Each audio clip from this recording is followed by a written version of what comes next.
ତେଣୁ ଦେଇହେଉଛି ଆପଣଙ୍କର ଗଭର୍ଣ୍ଣମେଣ୍ଟ ୱେବସାଇଟ୍ରେ ଏଇଠି ଆପଣ ପୁରା କିଛି ପ୍ରଶ୍ନ ଉତ୍ତର ଆପଣଙ୍କର ଥାଏ, ସେଟା ଗଭର୍ଣ୍ଣମେଣ୍ଟ ଏଠି ଦେଇଛି ଆପଣ କେମିତି କ'ଣ, ଯେମିତି ଅଛି ଆପଣ ମୁଁ କିପରି ବିଦ୍ୟାଳୟଗୁଡ଼ିକର ଅନଲାଇନ୍ରେ ରେଜିଷ୍ଟ୍ରେସନ୍ କରିପାରିବୁ। ନମସ୍କାର, ଓଡ଼ିଶା ଜବ୍ ନେଟ୍ରେ ପୁଣି ଥରେ ସ୍ୱାଗତ।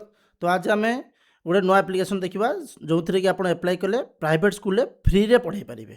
ଯେମିତି ଆମର ଶିଶୁ ମନ୍ଦିର ହେଇଗଲା କିମ୍ବା ଆପଣଙ୍କର ଆଇଡ଼ିଆଲ୍ ପବ୍ଲିକ୍ ସ୍କୁଲ ହେଲା, ସେଥିରେ ଆପଣ ଯଦି ପିଲାଙ୍କୁ ପଢ଼ାଉଛନ୍ତି ମାସକୁ ଆପଣଙ୍କର ଖର୍ଚ୍ଚ ଦେବାକୁ ପଡ଼ୁଛି, ସେଇଟା ଆପଣଙ୍କ ଫ୍ରିରେ ହେଇପାରିବ। ତ ଏଥିରେ ଆପଣଙ୍କର ସିଲେକ୍ସନ୍ କେମିତି ହେବ, ସମସ୍ତେ ଆପ୍ଲାଏ କରିପାରିବେ। ଯେଉଁମାନେ ଗରିବ ଶ୍ରେଣୀ, ଯାହାର ଡକୁମେଣ୍ଟ କ'ଣ ଲାଗିବ କ'ଣ କଥା, ଆମେ ଡିଟେଲ୍ସ ସେଥିରେ ଆଲୋଚନା କରିବା। ଠିକ୍ ଅଛି, ଦେଖନ୍ତୁ ଏ ହେଉଛି ଗଭର୍ଣ୍ଣମେଣ୍ଟ ସ୍କିମ୍। ତ ଏଥିରେ ପ୍ରାଇଭେଟ୍ ସ୍କୁଲର 5% ଦିଆଯାଇଥାଏ, 5ରୁ 10% ଦିଆଯାଇଥାଏ, ରିଜର୍ଭ ରଖାଯାଇଥାଏ। ଗଭର୍ଣ୍ଣମେଣ୍ଟ ଆପଣ ପଢ଼ାଇ ପାରିବେ, ଗରିବ ପିଲାମାନେ ସେ ପ୍ରାଇଭେଟ୍ ସ୍କୁଲରେ ପଢ଼ିବେ, ସେଇଟା ଗଭର୍ଣ୍ଣମେଣ୍ଟ ହ୍ୟାଣ୍ଡେଲ୍ କରିବ। ତ କେଉଁମାନେ ପଢ଼ାଇ ପାରିବେ, ସିଲେକ୍ସନ୍ କେଉଁମାନେ ହେବେ, କେମିତି ସିଲେକ୍ସନ୍ ପ୍ରୋସେସ୍ ରହିଛି, ସେଇଟା ଆମେ ଏଥିରେ ଦେଖିବା। କୌଣସି ଏଣ୍ଟ୍ରାନ୍ସ ତ ଅଛି ନା, ଏଣ୍ଟ୍ରାନ୍ସ ନାହିଁ। ତ ଏଥିରେ ଏଣ୍ଟ୍ରାନ୍ସ ନାହିଁ, ବିନା ଏଣ୍ଟ୍ରାନ୍ସରେ ଅଛି। ତ କେମିତି ଆପଣ ଆପ୍ଲାଏ କରିବେ, ତ ଏଥିରେ ଗୋଟେ ଲକି ଡ୍ର ହେବ। ଲକି ଡ୍ର ମାଧ୍ୟମରେ ଆପଣଙ୍କର ପିଲା ସିଲେକ୍ସନ୍ ହେବ। ତ ଏଠି କିଛି ଆପଣଙ୍କର ଭାବିବାର ନାହିଁ, ଆପଣ ଆପ୍ଲାଏ କରନ୍ତୁ। କ'ଣ କ'ଣ ଡକୁମେଣ୍ଟ କିଛି ମୁଁ ଆପଣଙ୍କୁ ଡିଟେଲ୍ସ ଦେଖିବି, କେମିତି ଆପ୍ଲାଏ ହେବ କ'ଣ କଥା, ମୁଁ ଡିଟେଲ୍ସ ଆପଣଙ୍କୁ କହିଦେଉଛି। କହିଲା ପରେ ଆପଣ ଆପ୍ଲାଏ କରିଦେବେ। ଠିକ୍ ଅଛି, ତ ମୁଁ ଏଇଟା ଆପଣଙ୍କୁ ଦେଖାଇ ଦେଉଛି। ଗୁଗଲକୁ ଯିବେ, ଗୁଗଲକୁ ଆସିଲା ପରେ ଯେଉଁ ଗଭର୍ଣ୍ଣମେଣ୍ଟର ୱେବସାଇଟ୍କୁ ଆପଣ ଯିବେ।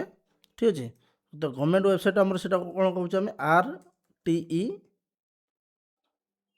ଭାରଦର୍ଶୀ। ଠିକ୍ ଅଛି, ଆପଣ ଦେଖନ୍ତୁ ଏଇଟା RTE Odisha right to education.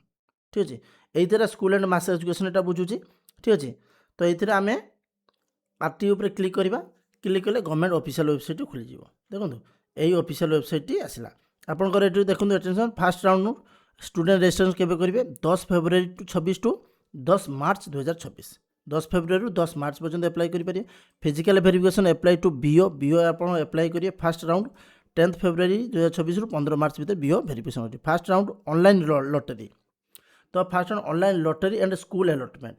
ଆପଣଙ୍କର ଯେତେ ଜଣ ମାନିଲେ ଆପଣଙ୍କର 10ଟି ପୋଷ୍ଟ ଅଛି, ତ ଆପ୍ଲାଏ କଲେ 30 ଜଣ ପିଲା ଆପ୍ଲାଏ କଲେ, ତ 30 ଜଣ ପିଲାଙ୍କ ଭିତରେ ଲଟେରୀ ହେବ। ଲଟେରୀର ଯେଉଁ 10 ଜଣ ପିଲାମାନେ ଲଟେରୀ ପାଇବେ ସେଇମାନେ ହିଁ ଆଡ଼ମିସନ୍ ହେବେ। ତ first round student admission school 17 March 2026 to 31 March 2026। ତ ଏହା ଭିତରେ ପିଲା ଆଡ଼ମିସନ୍ ହେବେ। ଠିକ୍ ଅଛି, ତ ଆମେ ଆଉ କ'ଣ ଡିଟେଲ୍ସ ଅଛି ଦେଖିଦେବା। ତ এইটা ଆପଣ ଦେଖନ୍ତୁ, ଏଇଠି ସବୁ ପୁରା ଡିଟେଲ୍ସ ଦିଆଯାଇଛି, ଆପ୍ଲିକେସନ୍ କ'ଣ କିସ କଥା ଡିଟେଲ୍ସ ଏଠି ଦିଆଯାଇଛି। ତ ଆପଣ ଏଠି ଷ୍ଟୁଡେଣ୍ଟ ରେଜିଷ୍ଟ୍ରେସନ୍ ଲେଖାଯାଏ, ଆପଣ ଷ୍ଟୁଡେଣ୍ଟ ରେଜିଷ୍ଟ୍ରେସନ୍ ଉପରେ କ୍ଲିକ୍ କରିବେ। ଠିକ୍ ଅଛି, କ୍ଲିକ୍ କଲା ପରେ ଆପଣ ଏଠି ପୁରା ଫିଲ୍ଅପ୍ କରିବେ। ଫିଲ୍ଅପ୍ କରିଗଲା ପରେ ଆପଣ କୌଣସି କିଛି ଡକୁମେଣ୍ଟ ବର୍ତ୍ତମାନ ଆପଲୋଡ଼ କରିବେ ନାହିଁ ହେଲା, କେବଳ ଡକୁମେଣ୍ଟ ନମ୍ବର ଗୁଡ଼ା ଏଠି ପକାଇବେ, ତାପରେ ଏଠି ସେଭ୍ କରିବେ। ଲାଷ୍ଟ ଆପଣ ଏଠି ସ୍କୁଲ୍ ଚଏସ୍ କଲା ପରେ ସବମିଟ୍ କରିବେ। ଠିକ୍ ଅଛି, ତ ଏଇଠି ଦେଖନ୍ତୁ ଆପଣ ଯଦି ଏଇଠି ଗୋଟେ ଜିନିଷ ଆପଣ ଜାଣିପାରିବେନି, ଯଦି ଅନଲାଇନ୍ ଯେତେବେଳେ ନିଜେ ଆପ୍ଲାଏ କରିବେ, ଆପଣ ଏଠି ଗୋଟେ ଡେଟ୍ ଅଫ୍ ବାର୍ଥ ମାଗିବ। ଧରାଗଲା ଆପଣଙ୍କ ପିଲାର ଡେଟ୍ ଅଫ୍ ବାର୍ଥ ଅଛି 2020। ଠିକ୍ ଅଛି, 18, 19, 20, 2 ସେପ୍ଟେମ୍ବର ଦେଇଦେଉଛି। ତ ଏଠି ଆପଣଙ୍କର ସେଇ ହିସାବରେ UKG ଆସିବ।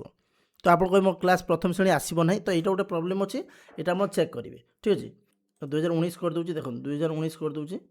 2019 ହେଲା, ଏଠି କ୍ଲାସ୍ 1 ଆସିଲା। କ୍ଲାସ୍ 1 ପାଇଁ ଆପଣ ଆପ୍ଲାଏ କରିପାରିବେ। ତ ଦୁଇଟା କ୍ଲାସ୍ ପାଇଁ ଆପଣ ଆପ୍ଲାଏ କରିପାରିବେ। ଯଦି ତୃତୀୟ ଚତୁର୍ଥ ଶ୍ରେଣୀ ଆପଣଙ୍କ ଥିବ, ଯାଇ ପ୍ରାଇଭେଟ୍ ପଢ଼ିବା ପାଇଁ ଚାହୁଁଛନ୍ତି ନା ହେଇପାରେ। ତ ଏଠି କିଛି ବିଶେଷ କିଛି ଡକୁମେଣ୍ଟ ମାଗୁନାହିଁ। ଆପଣଙ୍କର ମୁଁ ଦେଖିଦେଉଛି ପର୍ସନାଲ୍ ଡିଟେଲ୍ସ ଭିତରେ ଇମେଲ୍ ID, ଆଧାର ସଂଖ୍ୟା ଦେବେ। ତାପରେ ଆପଣଙ୍କର ପ୍ୟାରେଣ୍ଟ ଡିଟେଲ୍ସ, ପ୍ୟାରେଣ୍ଟ ମାନେ ପ୍ୟାରେଣ୍ଟଙ୍କର ବାପାଙ୍କର ଆଧାର ନମ୍ବର, ମାଆଙ୍କର ଆଧାର ନମ୍ବର, ମୋବାଇଲ୍ ନମ୍ବର ସରିଗଲା। ଆଡ୍ରେସ୍ରେ ଆପଣଙ୍କ ଆଡ୍ରେସ୍ ଦେବେ। ତାପରେ ଡକୁମେଣ୍ଟେସନ୍ ହେଲା କ'ଣ ଦେବେ, ଆପଣ ପିଲାର ବାର୍ଥ ସାର୍ଟିଫିକେଟ୍ ପ୍ରୁଫ୍ ବା ଆଧାର ପ୍ରୁଫ୍ ବି ଦେଲେ ହେବ। ଆପଣ ବାର୍ଥ ସାର୍ଟିଫିକେଟ୍ ସବୁଠୁ ବେଟର୍ ରହିବ। ବାର୍ଥ ସାର୍ଟିଫିକେଟ୍ ନମ୍ବର ପକାଇବେ, ପ୍ଲସ୍ ଆଉ ଆପଣ ଆଡ୍ରେସ୍ ପ୍ରୁଫ୍ ପାଇଁ ଆଧାର ଦେଇଦେବେ, ପ୍ୟାରେଣ୍ଟର ଆଧାର ଦେଇଦେବେ, ସରିଗଲା। ସିଲେକ୍ଟ ସ୍କୁଲକୁ ଯିବେ। ସିଲେକ୍ଟ ସ୍କୁଲ ଗଲେ ଆପଣ ସେଠି ଆପଣଙ୍କର ଏରିଆ ଅନୁଯାୟୀ ଯେଉଁ ସ୍କୁଲ ଥିବ ସେଟା ଆପଣଙ୍କୁ ଶୋ କରାଇଦେବ। ଠିକ୍ ଅଛି, ସେଠି ସ୍କୁଲ ଚୁଜ୍ କରିବେ, ସବମିଟ୍ କରିଦେବେ। କୌଣସି କିଛି ଆପ୍ଲିକେସନ୍ରେ କିଛି ଅସୁବିଧା ନାହିଁ, ଆରାମସେ ଆପଣ ଏଠି ଆପ୍ଲାଏ କରିପାରିବେ। ଏ ହେଉଛି ଆମର ଗଭର୍ଣ୍ଣମେଣ୍ଟ ୱେବସାଇଟ୍ରେ ଯାଇକି ଆପ୍ଲାଏ କରିବେ। ଠିକ୍ ଅଛି, ଡାଉନଲୋଡ଼ କମ୍ପ୍ଲିଟ୍ ଆପ୍ଲିକେସନ୍ ଏଠି ଲେଖାଛି, ମାନେ ଆପଣ ଯେତେବେଳେ ସବମିଟ୍ କରିବେ ବା ଭୁଲିଗଲେ ଆପଣ ମୋବାଇଲକି ଯେଉଁ ରେଜିଷ୍ଟ୍ରେସନ୍ ନମ୍ବର ଥିବ ଲଗ୍ଇନ୍ କଲା ପରେ ଏଠି ଡାଉନଲୋଡ଼ କଲେ ଡାଉନଲୋଡ଼ ହେଇପାରିବ। ଠିକ୍ ଅଛି, ସ୍କୁଲ ରେଜିଷ୍ଟ୍ରେସନ୍ଟା ବିଓ ତାଙ୍କର କରିବେ, ଆପଣ ଏଠି କରିବେ। ଯଦି କିଛି FAQକୁ ଯିବା, ଦେଖନ୍ତୁ ଏ ହେଉଛି ଆପଣଙ୍କର ଗଭର୍ଣ୍ଣମେଣ୍ଟ ୱେବସାଇଟ୍ରେ ଏଇଠି ଆପଣ ପୁରା କିଛି ପ୍ରଶ୍ନ ଉତ୍ତର ଆପଣଙ୍କର ଥାଏ, ସେଟା ଗଭର୍ଣ୍ଣମେଣ୍ଟ ଏଠି ଦେଇଛି ଆପଣ କେମିତି କ'ଣ, ଯେମିତି ଅଛି ଆପଣ ମୁଁ କିପରି ବିଦ୍ୟାଳୟଗୁଡ଼ିକର ଅନଲାଇନ୍ରେ ରେଜିଷ୍ଟ୍ରେସନ୍ କରିପାରିବୁ। RTE ପରିଦର୍ଶକ ପୋର୍ଟାଲକୁ ଯାଇ ରେଜିଷ୍ଟ୍ରେସନ୍ କରିବେ।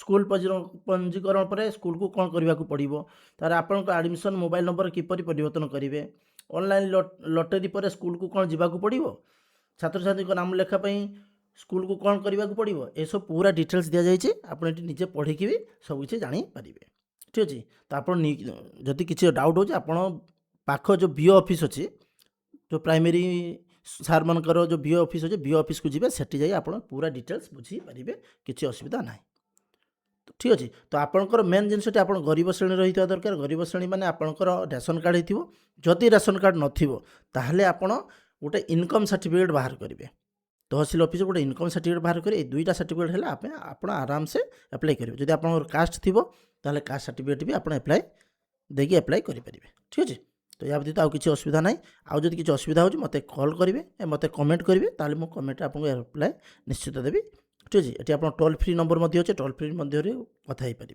ठीक अच्छे पूरा डिटेल्स केते परसेंट रिजर्व रोचे पूरा डिटेल्स आम जनरल इनफॉरमेशन को आसिले आप पूरा डिटेल्स पढ़ी पारे ठीक अच्छे तो वीडियो ये पुणी देखा आउ एक वीडियो सहित।